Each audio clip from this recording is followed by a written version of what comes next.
Bonsoir mesdames et messieurs, bienvenue à cette séance spéciale qui est une séance de clôture en fait, puisqu'elle clôt, vous le savez sans doute, un colloque qui a été consacré par l'Université de Lausanne à Max Linder. Pourquoi Max Linder?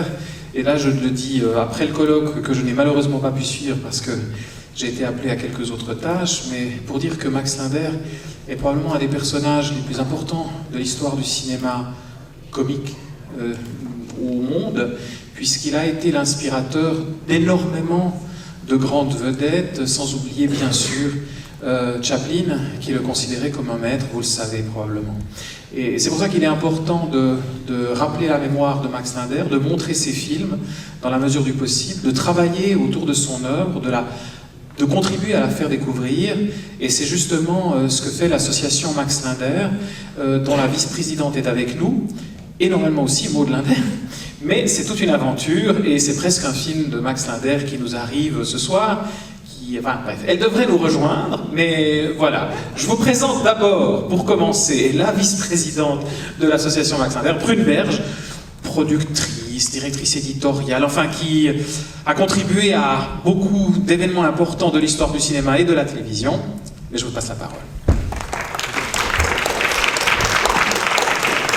Merci. D'abord, je voudrais vous dire que le colloque qui vient d'avoir lieu sur Max Linder était merveilleux et que je remercie la Cinémathèque et je remercie tous les gens qui ont organisé le colloque parce que c'était quelque chose de profond, d'intelligent, d'intéressant et qui va permettre de redécouvrir non seulement Max Linder, mais toute une époque du cinéma qui devrait marquer aujourd'hui les jeunes qui font du cinéma. J'y crois vraiment et je pense que l'influence des débuts du cinéma devrait influencer les jeunes d'aujourd'hui. Aujourd'hui, si Maud Linder, qui devrait être là pour vous parler aujourd'hui, n'est pas encore là, elle est dans le train. On devait prendre le train hier ensemble à, je crois que c'était 11h57 de Paris, hier. Quand j'étais dans le train, Maud Linder n'était pas là. Elle m'a téléphoné en me disant qu'elle prendrait le train aujourd'hui à 11h57. À 11h57, elle a raté le train. Après, elle avait des soins de beauté à se faire, donc elle a raté le train suivant. Et elle est dans le troisième train. Et quand elle a pris le troisième train, il y avait une de ses amies qui l'a accompagnée dans le train. Au moment où son amie lui disait « Au revoir Maud », le train a démarré et l'amie s'est retrouvée dans le train. Sans papier, sans billet, sans rien. Et je pense que c'est toutes ces aventures qui sont arrivées aujourd'hui sont tout à fait dignes de Max Linder. C'est comme des gags qui nous arrivaient.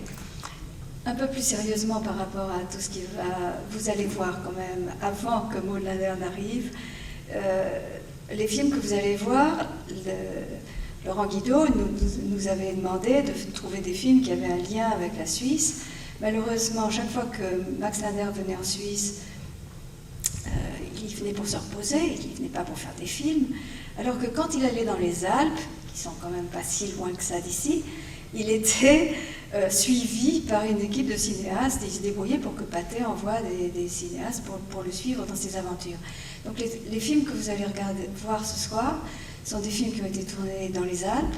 Ils ont tous des points communs, vous verrez. Ce sont des films qui, pour moi, ont une grande qualité cinématographique et bon, ce sont des films de Max Linder.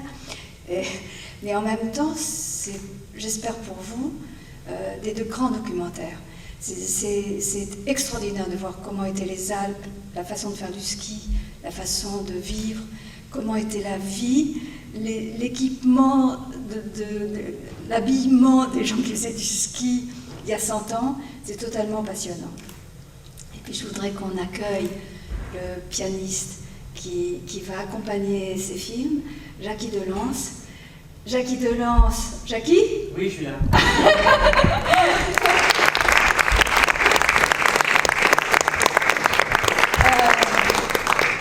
Jackie a accompagné beaucoup de films de Maud Linder. Il connaît bien les films de Max Linder.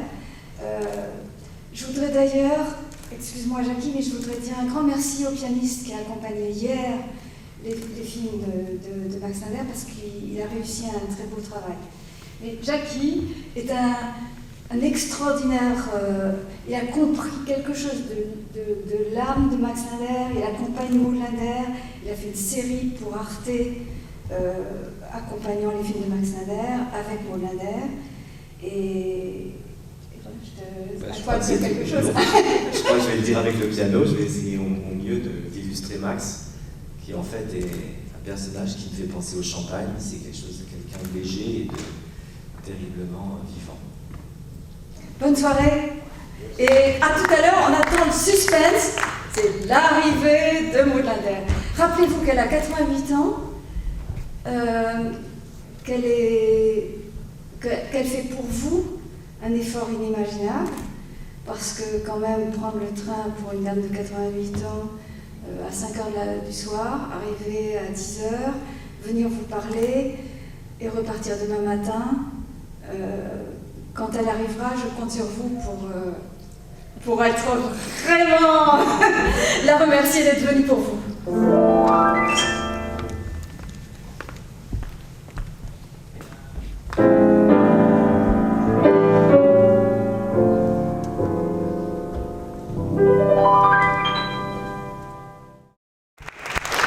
Voilà, mesdames et messieurs, merci Camille Delance, et puis j'ai le plaisir de saluer Maud Linder qui nous est arrivé, vous l'avez vu, les trains sont, les films de Max Linder sont aussi pleins de trains, et après un long voyage en train et plusieurs aventures, nous sommes très honoreux d'accueillir à la Cinémathèque Suisse Maud Linder. Si,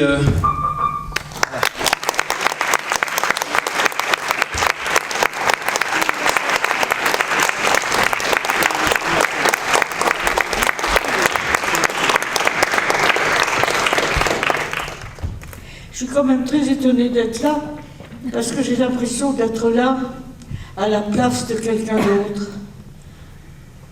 Max Linder adorait la Suisse, mais particulièrement Lausanne, le lac.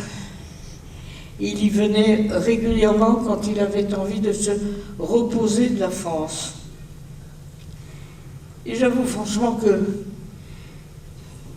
j'ai attrapé un peu la même maladie.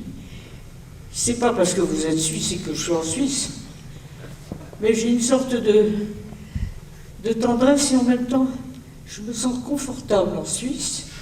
J'ai l'impression quelque part de revenir au pays.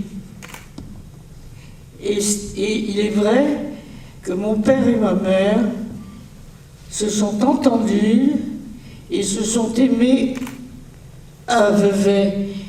Et je me demande si finalement je ne suis pas le résultat de ce passage de mes parents en Suisse. Alors, j'ai une tendresse spontanée pour la Suisse et en même temps peut-être un petit quelque chose qui me touche sans le savoir, mais de tout temps, quand je rentre en Suisse, c'est un peu mon pays. Alors j'espère que vous adopterez Linder et Maud et Max, parce que je vous ai tous adoptés. Et j'aime beaucoup votre pays, et j'aime la mentalité que vous avez en Suisse, avec vous avez un calme apparent, qui est quand même très sympathique, mais je dirais apparent. Et merci d'être là pour un Max qui est un très mauvais père, mais que j'aime, peut-être moins que je ne l'admire. Mauvais père, c'est un fait, il m'a abandonné quand j'avais 16 mois, emportant ma mère avec lui, autrement dit, me laissant barbotant dans ma bouillie. Mais il est plus important, je crois, d'être un grand cinéaste qu'un bon père. Alors j'oublie le père, pas le meilleur que l'on puisse imaginer, mais avoir un père comme grand cinéaste, j'en suis très fière et je suis très fière d'être là pour peut-être pas bien le représenter, mais tout au moins l'admirer, comment dirais-je, je dirais presque en cœur, ne pas être seul à regarder un écran, mais que vous soyez là, et j'espère en même temps que vous puissiez faire comme moi, l'admirer quand vous comment dirais-je, quand vous le rencontrez. Moi, je ne l'ai jamais connu, j'avais 16 mois quand il est mort, de sa propre volonté, puisqu'il s'est suicidé en m'abandonnant. C'est pas le meilleur père qu'on puisse rêver, mais je crois qu'il est plus important d'être un grand cinéaste, un grand acteur, un grand créateur, car c'est lui qui a créé ses films la plupart du temps, que mon père. Une des raisons pour lesquelles je l'admire, c'est qu'il a un comique rarissime, c'est-à-dire un comique élégant. Il est toujours. Il y a des gags, bien sûr, mais son élégance, son charme aussi. Quand je le regarde sur l'écran, je dis, oh, mon petit salaud, qu'est-ce que tu es bien. Et finalement, j'ai des conversations à sens unique, malheureusement. Mais j'ai adopté, et je l'admire, et c'est la raison pour laquelle je suis là, en espérant trouver d'autres admirateurs pour un personnage qu'on ne connaît pas assez dans le monde entier, car il a tout apporté bien avant Chaplin. Raison pour laquelle je suis heureuse que vous soyez devant cet écran, car tout ce qui est là, c'est pas seulement un acteur, c'est un réalisateur et le scénariste de ses propres films. Là, pendant 2 jours, l'Université de Lausanne a proposé un colloque où des étudiants, des professeurs ont travaillé sur son œuvre, justement.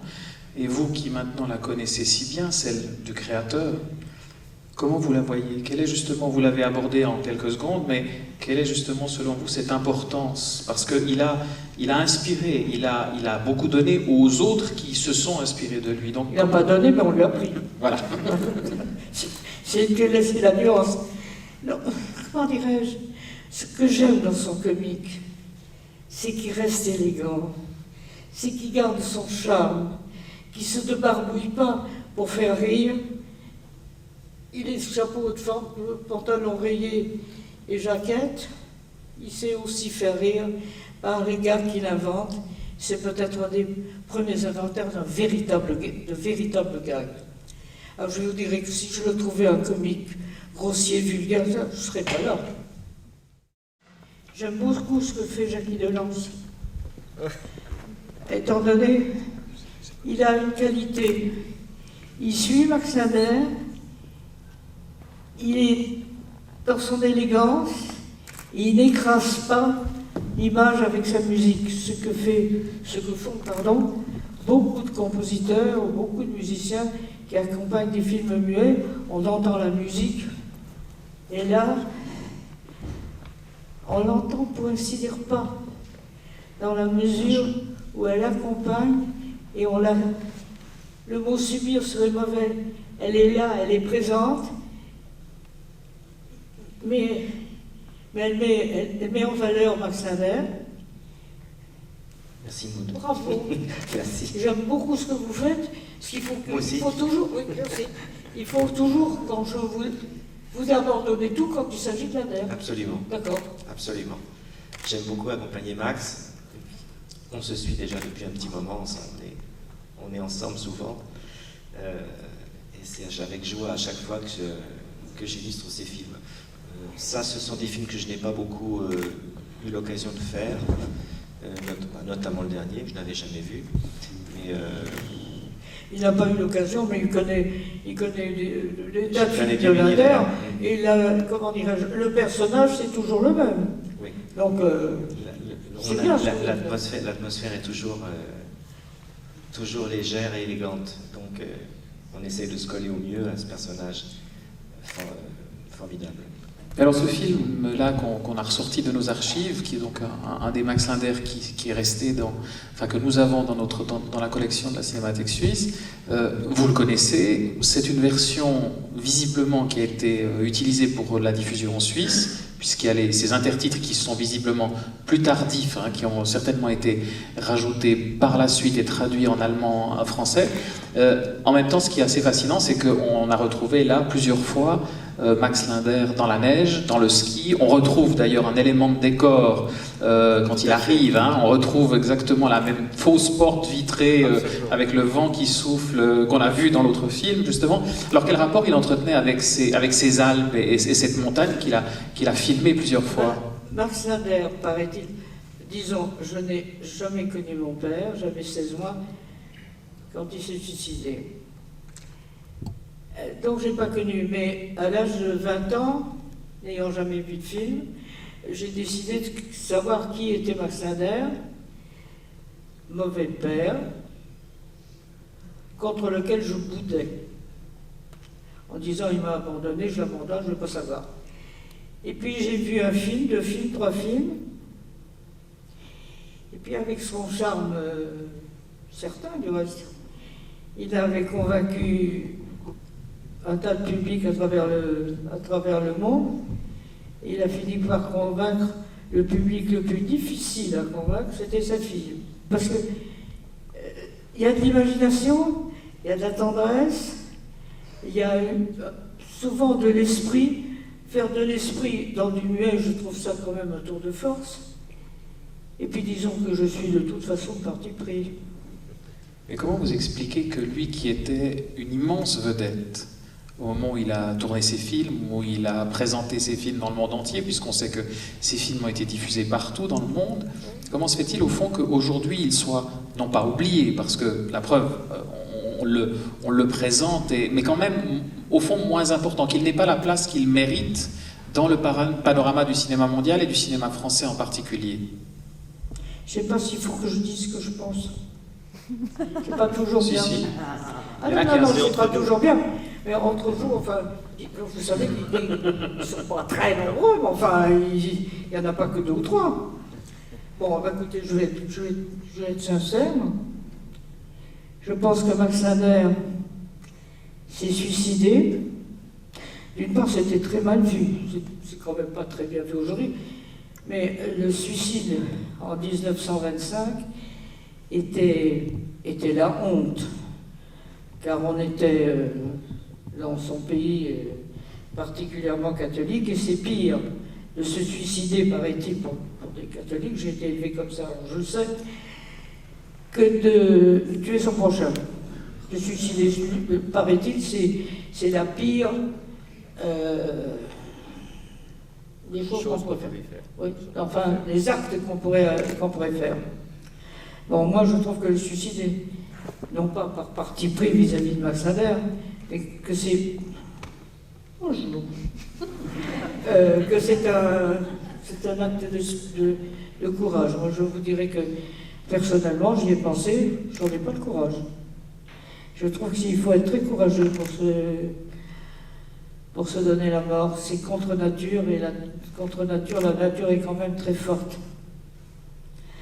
Alors, vous m'avez posé une question. La question du pourquoi finalement vous donnez, non pas pourquoi il s'est suicidé, parce que mais pourquoi finalement il n'a pas la place qu'il mérite aujourd'hui, parce que au moment même on peut comprendre, mais aujourd'hui encore, parce que aujourd'hui, parce que moi je suis idiote, parce qu'en réalité je devrais avoir un père comme j'en ai eu, un mauvais père, d'accord, mais un grand personnage à mes côtés.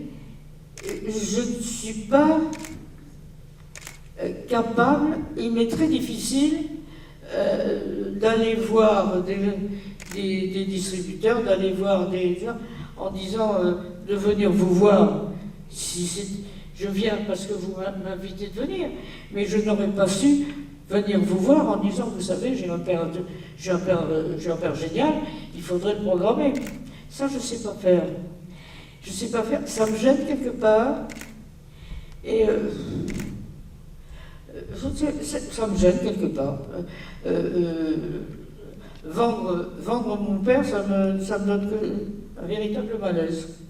Alors sans arriver à le vendre, à le vendre, on m'invite pour le présenter, alors là c'est différent. Je suis ravi.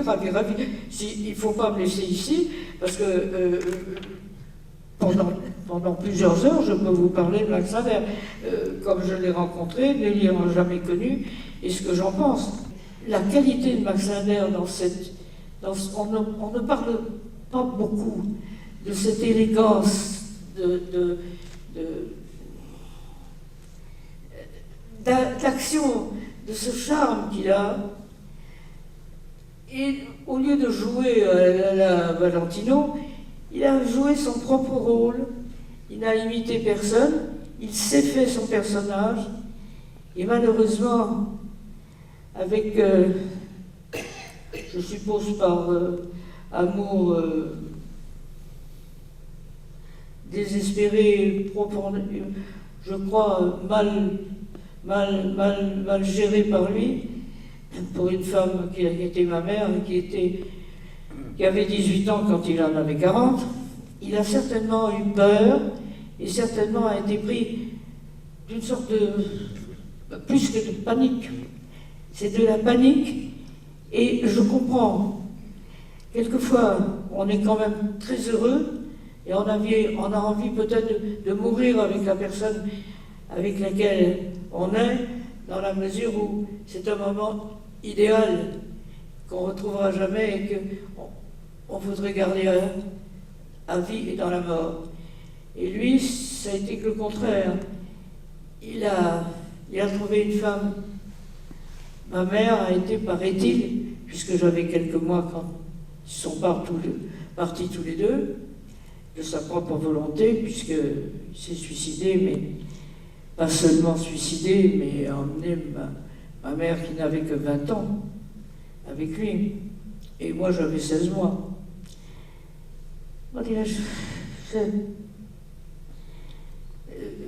J'arrive pas vraiment à l'exprimer bien. Je trouve ça un tel gâchis. Il est beau. Il a du charme. Il a du talent, certain. Il a un métier qu'il connaît bien. Il a trouvé une femme sublime de 18 ans qu'il aimait en plus. Qu'il aimait lui, mais elle aimait lui. Enfin bon, vous avez compris. Il avait une fille à l'époque qui n'était pas complètement ratée. J'avais que quelques mois, donc à quelques mois ça va bien. C'est un tel gâchis, un tel talent foutu en l'air. Excusez-moi l'expression, mais c'est vrai. C'est tellement dommage. Et je te regrette tellement. Moi, j'en ai écrit quelques lignes de ça, mais j'avais envie d'écrire. Et voyons, il fallait attendre que je grandisse un peu pour que je te redonne peut-être un certain courage, une certaine confiance en toi. Il est vrai que ma mère, dont je sais qu'elle était, comment elle était, pas tous les témoignages que j'en ai eus, puisque malheureusement, il l'a emporté, la mère avec lui. Mais ma mère, elle, quand elle était jeune,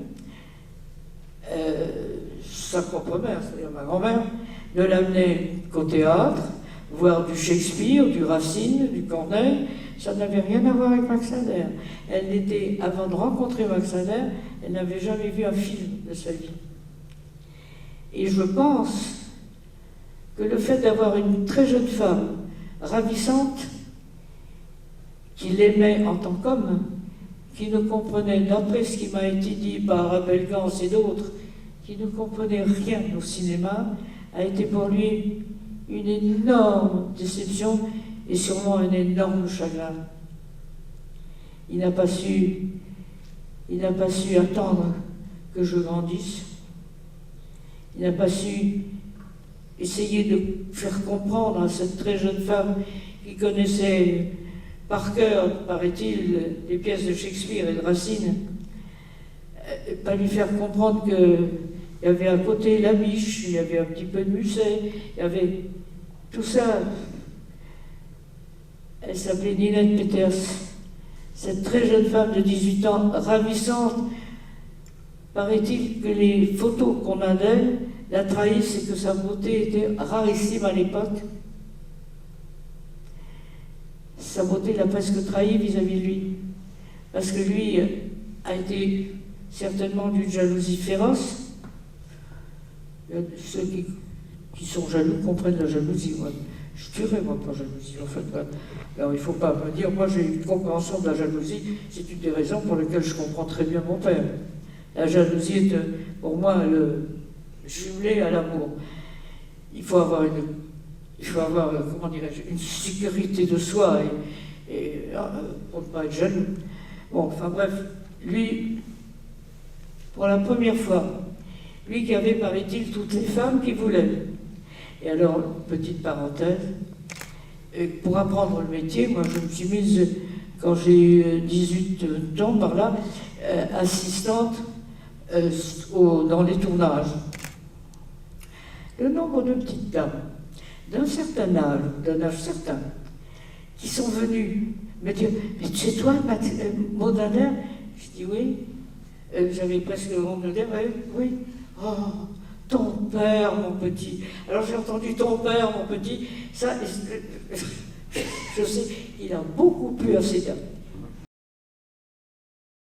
J'aimerais juste rappeler que vous avez entendu Prune tout à l'heure.